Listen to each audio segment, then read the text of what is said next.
প্রাক বর্ষার এই হাওড়াঞ্চল দেশের দ্বিতীয় বৃহত্তম মিঠা পানির জলাভূমি হয়ে ওঠার জন্য ভাসান পানির দখলদারি বাড়ায় চৈত্র মাস থেকে।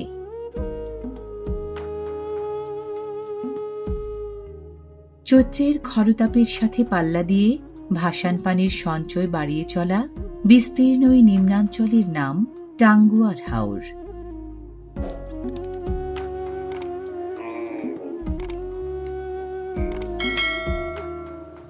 চৈত্রে হাওড়াঞ্চলের গবাদি পশুগুলোকে শুকনো মৌসুমের তুলনায় খাল ও বিলের পানির বাঁধা বেশি পার হতে হয় কাছেও দূরের চারণভূমিতে যাবার জন্য।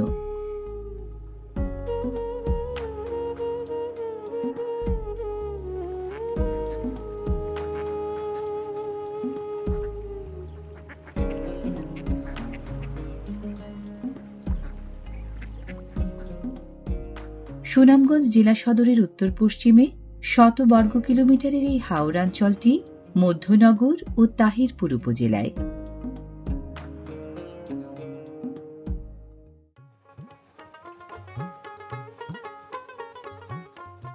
খাল বিলের পার্কে হাওরের বাসিন্দারা বলেন কান্দা। জনশ্রুতি আছে 9 কুড়ি কান্দা আর 6 কুড়ি বিল আছে টাঙ্গুয়ার হাওরে। খাল বিল ও কান্দার আসলেই কোনো অভাব নেই এই হাওরে।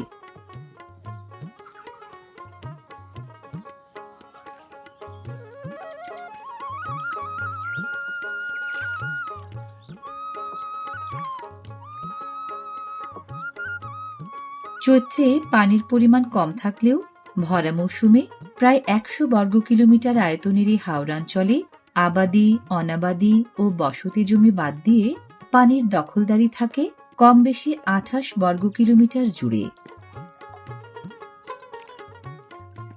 ভরা মৌসুমে টাঙ্গুয়ার হাওরের বুক জলস্রোতে চঞ্চল হলেও চৈত্রে থাকে তুলনামূলক শান্ত নিটোল।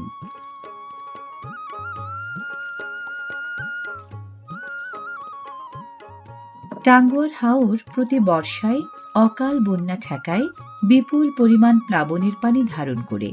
তবে বন্যা প্রতিরোধের সে ক্ষমতা দিন দিন কমে যাচ্ছে খাল বিলগুলোর নাব্যতা কমে যাওয়ায়।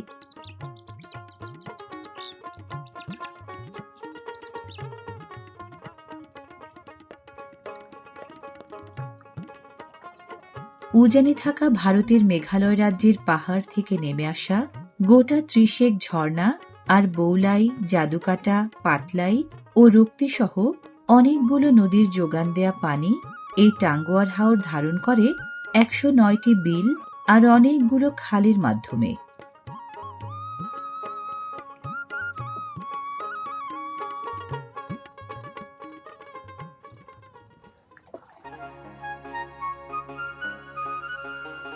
ভাসান পানির দাপট কম থাকে বলে চৈত্রেও পর্যাপ্ত তাজা ঘাস মেলে হাওরের চারণভূমিগুলোয়। ফলে দিনভর চড়ে বেড়ায় শত শত গরু।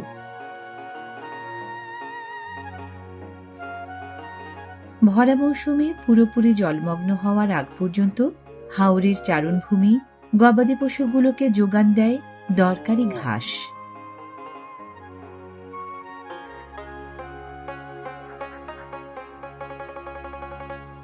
বাংলাদেশ ষড়ঋতুর দেশ হলেও হাওড়াঞ্চলে মৌসুম আসলে দুটি, বর্ষা এবং শুকনা।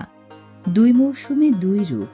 পশুপালনের মৌসুমে রকম ফেরে হাওড়াঞ্চল যেন শুকনায় নিউজিল্যান্ড আর বর্ষায় অস্ট্রেলিয়া।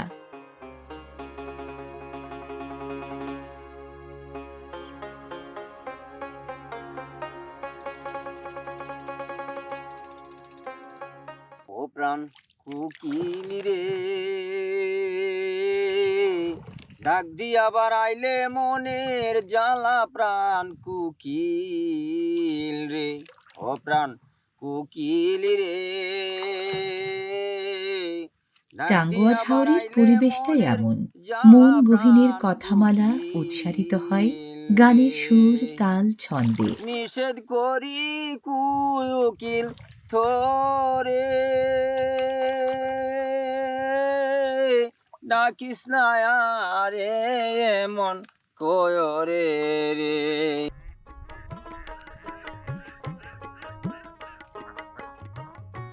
খামারি হাঁসের জন্য টাঙ্গুয়ার হাওরের বুক খাবার খোঁজার দারুণ জায়গা।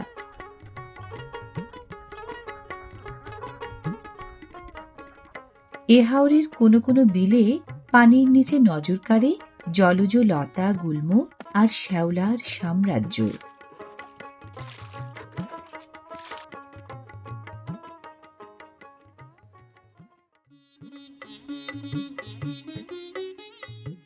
জলজ লতা গুল্ম শ্যাওলায় ভরা এই বিলাত জলটির নাম ভালুর বিল। টাঙ্গুয়ার হাওরের জেলেরা জানেন বিলের লতা গুল্ম শ্যাওলায় মাছও আছে নানা পদের।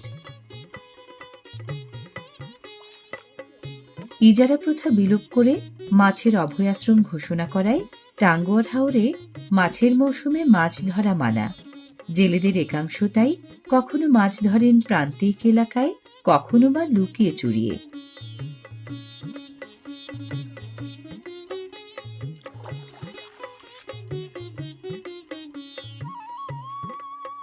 মাছ ধরার জায়গা ও মাছের ধরন ভেদে এখানকার জেলেরা মাছ ধরেন ঠেলা জাল সহ নানা রকম জালে।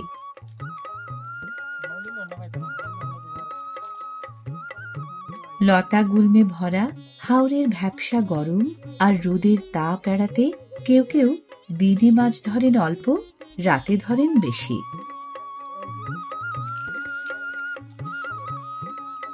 হাওরকে বলা হয় মাদার ফিশারি বা মাছের গর্ভাধার।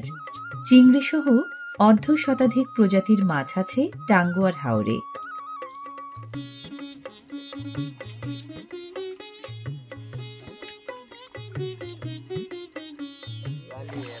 অগ্রহায়ণ থেকে ফাল্গুন পর্যন্ত শুকনো মৌসুমের সময়টা মাছ ধরার ভরা মৌসুম। ফাল্গুন পরবর্তী মাস হওয়ায় চৈত্রেও মাছ ভালোই ধরা পড়ে জেলেদের জালে।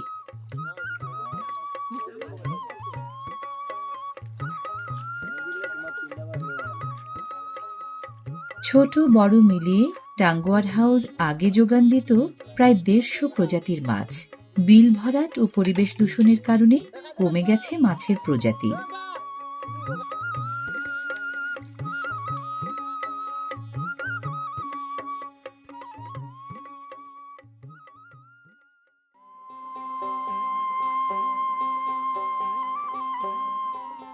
দানা পানির অভাব নেই বলে টাঙ্গুয়ার হাওর নানা প্রজাতির দেশি জলচর পাখি এবং বহিরাগত পরিযায়ী পাখিদের দারুণ অভয়াশ্রম।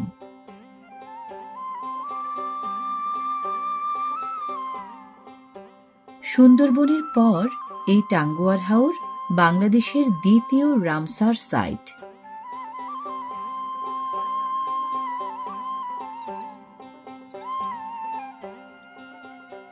বাঁশের চাই ও দুয়ারি জাল ব্যবহারে পিছিয়ে নেই এখানকার জেলেরা।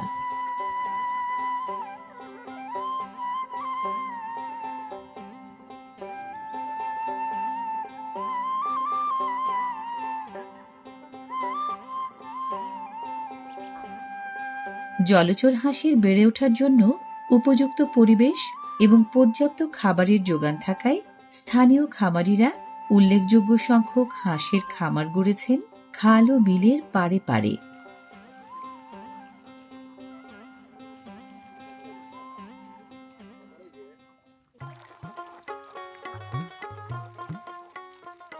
সকালে আসা হাঁসের দল বিকালে খামারে ফিরে যাবার আগ পর্যন্ত দিনভর প্রাকৃতিক খাবার খায়, খালে বিলে ঘুরে।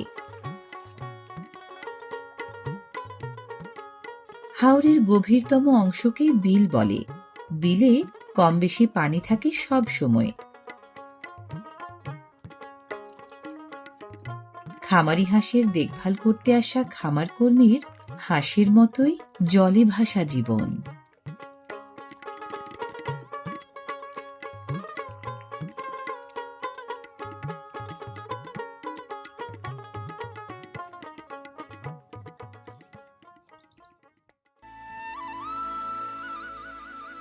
প্রান্তর জুড়ে অফুরান সবুজের এই যে গালিচা, এও হাওরের দান। একে তো নিচু এলাকা, তার উপর পলি আর পানির অফুরান যোগান। টাঙ্গুয়ার হাওরে তাই আবহাওয়া অনুকূল থাকলে নানা প্রজাতির বোরো ধানের বাম্পার ফলন হয় প্রতি মৌসুমে।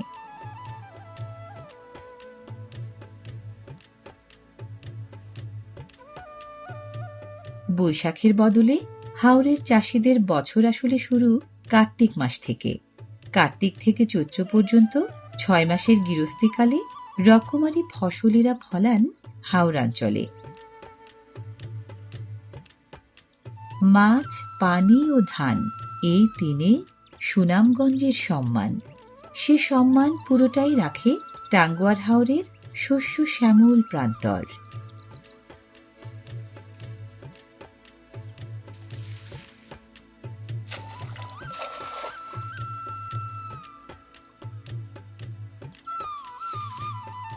মাছ ধরার ঝাঁকি জাল ব্যবহার করার জন্য চৈত্র বেশ জুৎসই মাস, কারণ খাল ও বিলে এ সময় পানির গভীরতা ও স্রোতের তোড় দুটোই কম থাকে।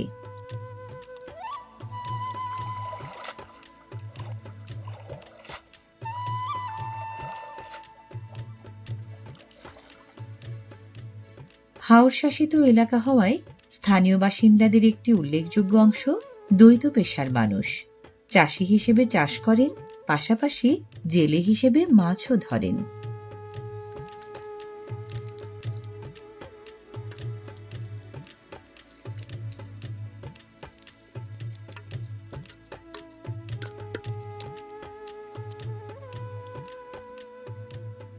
ধরে আনা মাছ দল বেঁধে বাছাই করার এমন আয়োজন চোখে পড়ে টাঙ্গুয়ার হাওরের নানা জায়গায়।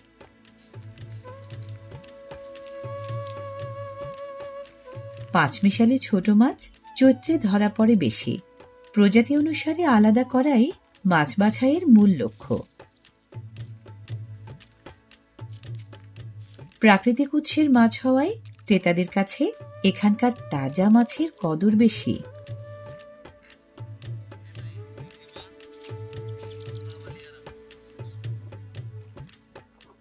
পরিবেশ দূষণ ও বিল ভরাট সহ নানা কারণে মাছের প্রজাতির সংখ্যা ও পরিমাণ কমলেও ক্রমবর্ধমান মানুষের আমিষ চাহিদা পূরণে টাঙ্গুয়া হাওর এখনও উদার, এখনও এগিয়ে।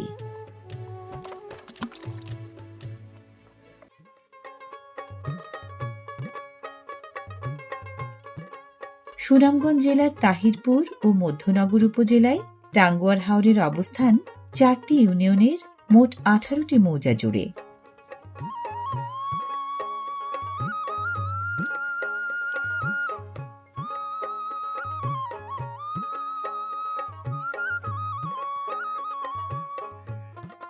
পাড়ে পাড়ে 44টি গ্রাম আর পাড় লাগোয়া 52টি গ্রাম, মোট 96টি গ্রাম টাঙ্গুয়ার হাওরে।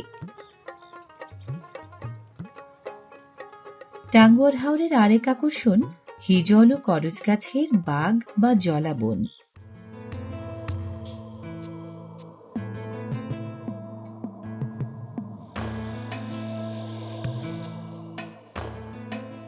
হিজল ও করজ গাছের এই বাগ বা বাগান শুকনো মৌসুমে জলমগ্ন না থাকলেও বর্ষার ভাসান পানিতে ডুবে জলাবন বা সোয়াম্প ফরেস্ট হয়ে ওঠে।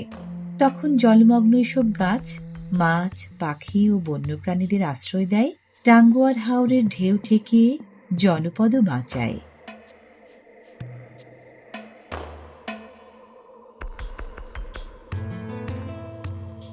জলসহিষ্ণু পত্রমোচী হিজল ও করজ গাছ বহু বর্ষজীবী, দ্রুত বর্ধনশীল, চিরসবুজ উদ্ভিদ। মাস পাঁচেক জলমগ্ন থেকেও দিব্যি বেঁচে থাকে।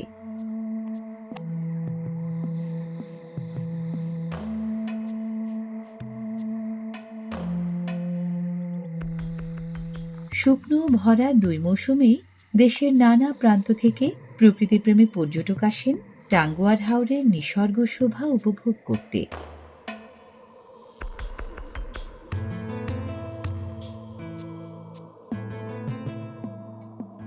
শুধু হিজল ও করচ নয়, শতমূলী, স্বর্ণলতা, বরুণ, নলখাগড়া, বনতুলসী, হেলেঞ্চা সহ প্রায় 100 প্রজাতির গাছগাছালি আছে টাঙ্গুয়ার হাওরে।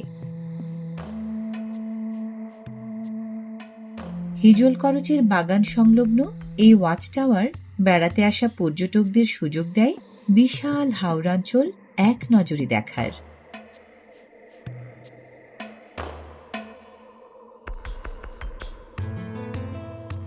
করচবন, হিজল বাগান, শিমুল বাগান, বারেকটিলা, নীলাদ্রি লেক, টেকের ঘাট, জাদুকাটা নদী সহ দেখার মতো অনেক কিছু আছে টাঙ্গুয়ার হাওরে।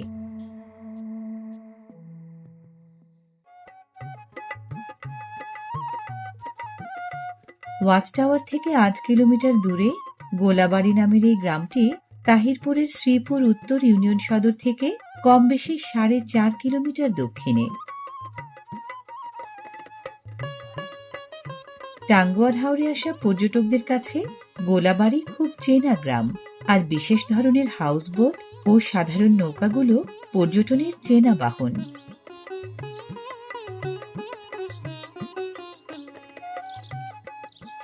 গোলাবাড়ি গ্রামের এই ঘাটে হাওর নির্ভর জীবনযাত্রার নানা দিক নজর কাড়ে।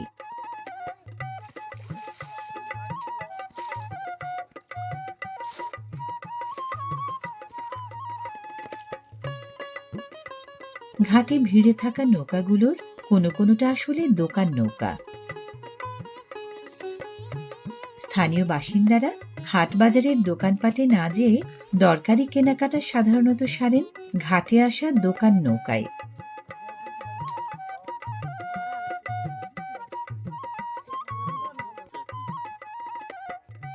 আলু, পেঁয়াজ, আদা, রসুন, মরিচ, ডাল, তেল, সাবান, শাকসবজি সহ নানা ধরনের নিত্য পণ্য বিক্রি হয় এখানে।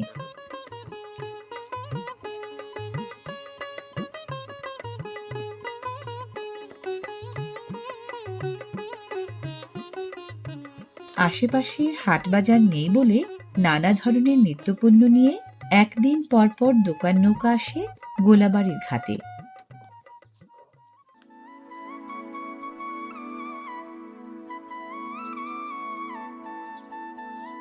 ভরা মৌসুমের পানির আগ্রাসন থেকে বাঁচতে হাওর পাড়ের গ্রামে বেশিরভাগ বাড়ি গড়া হয় উঁচু ভিটার উপর।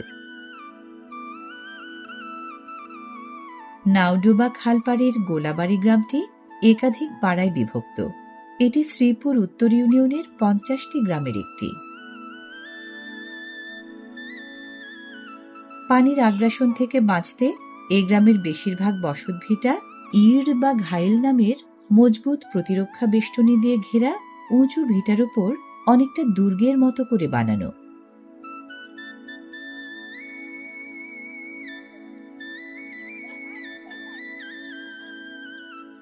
শুকনো ভরা 2 মৌসুমের 2 রকম বাস্তবতার সাথে তাল মিলিয়েই জীবন চলে হাওরে থাকা বাসিন্দাদের। চলাচলের পথ কিংবা বাড়ির উঠান সবখানে স্থানাভাবের কারণে আঁটোসাঁটো ভাব।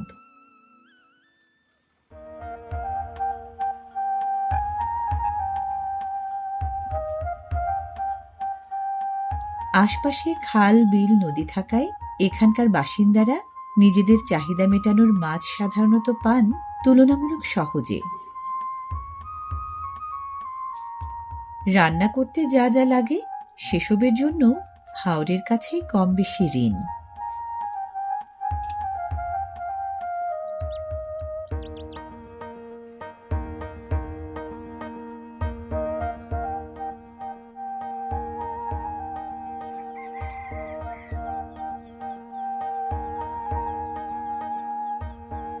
গোলাবাড়ির গৃহিণীরা জ্বালানি সমস্যার সমাধান করেছেন গবাদি পশুর গোবর কাজে লাগিয়ে। রোদে শুকানো গোবরই হাওরাঞ্চলের অন্যতম প্রধান জ্বালানি উপকরণ।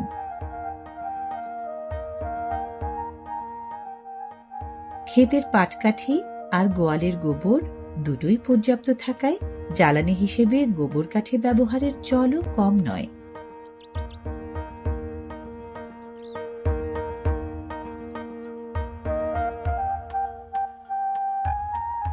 খাল বিলের কারণে মাছের অভাব নেই। বাড়তি মাছ তাই রোদে শুকিয়ে শুটকি করার চল আছে এখানে।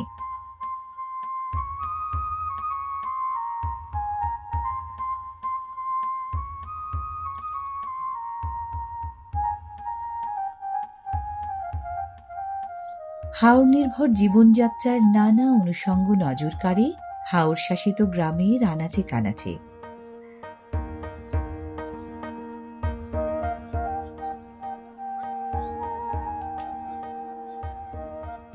দিনভর উদরপূর্তির পর চারণভূমির গরুর পাল এভাবে গেরস্থ বাড়ির গোহালে ফেরে গোধূলি বেলায়।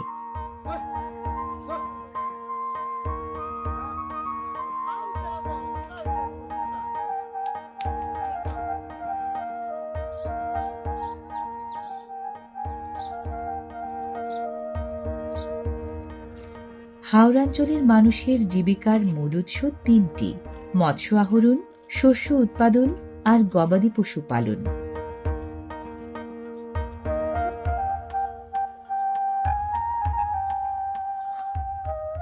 চারণভূমি ও গোহাল মিলিয়ে গবাদি পশু পালনের এই বাথান সংস্কৃতি গুরুত্বপূর্ণ ভূমিকা রাখছে টাঙ্গুয়ার হাওরের জীবনযাত্রায়।